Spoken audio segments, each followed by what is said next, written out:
Torna a grande richiesta, t'aspetto forum! A grande richiesta di chi? Mia. Facciamo entrare i contendenti! Stai fermo. No, Casi, disonorato, che tutti lo devono sapere. Che succede? Signor giudice, Io non sono il giudice. vabbè, la stessa cosa è, ci presento mio padre, 70enne, pensionato e grandissimo Pocco. Piano che parole, piano! Si può dire porco a una persona? Non lo so, aspetta, chiediamo al giudice. Signor giudice, si può dire porco così? mi ritiro per liberare! Mi ritiro per deliberare. E io chiudo il gabinetto, ma liberare. Vado. Ci sono le scale. Non sapevo ci fossero le scale. Ci spieghi bene perché non stiamo un po' capendo che succede. Allora, signor giudice, 5 anni fa mio padre è rimasto vedovo perché è morta mia mamma. Ok.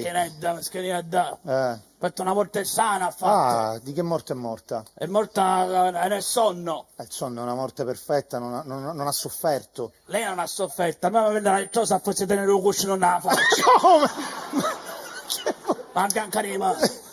Allora, praticamente mio padre è rimasto da solo, no? E allora io cercavo qualcuno che ci badasse Sì. e volevo una rumena 60enne. Io volevo Romini 25 anni. Non è che... E lei che ha fatto? E che ho fatto? Che per amore di figlia gliel'ho presa, no? Sì. E ne passano tutte cose proprio. Questo Tutta Carolina pariva, oh! Va bene. La proprio tutta! di fronte alla mamma non l'avresti mai fatto. Tacettela senza menne che...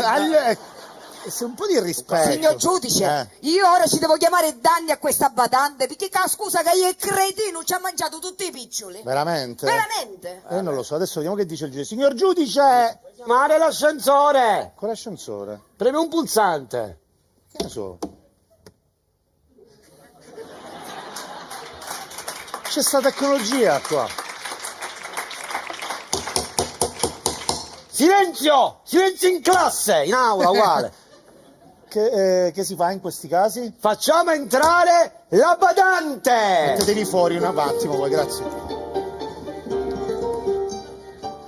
Lei doveva andare fuori con sua figlia. Aspetta di andare fuori, ma caccio il balcone, però! Ci faceva pure la veranda, che è bella, oh! Bella, Fiorita. Ci vuole raccontare I cosa gerani ce l'hanno. ci vuole raccontare cosa è successo. Ma io tengo solo a precisare che lo faccio tutto questo per passione. Lo fa per No, passione. tu fai papila. E io faccio popelo! Beh, mettete comodo, Bella che comoda. ti stanchi. E allora che si fa in questi casi? Cosa vuole? Lei che cosa desidera? Che cosa desidero? Che gli donna tutti i soldi, si è mangiata tutti i soldi del nonnino di me faccio. Ai tanti piccole sue mie, ci fece fare la veranda e mo ci faccio fare pure un garage! Beh, come si fa in questi casi, signor giudice? Allora, secondo l'articolo le determinativo del codice penale, dichiaro il vecchio porco colpevole! Colpevole! E la badante? Assunta! Si dice fermi, si dice assolta! No, assunta, a me casa manca la veranda, vieni. Capito? Il caso è chiuso, casa mia aperta. Amore, Amore, va. vieni! Pubblicità, che adesso cerchiamo di risolvere questa cosa.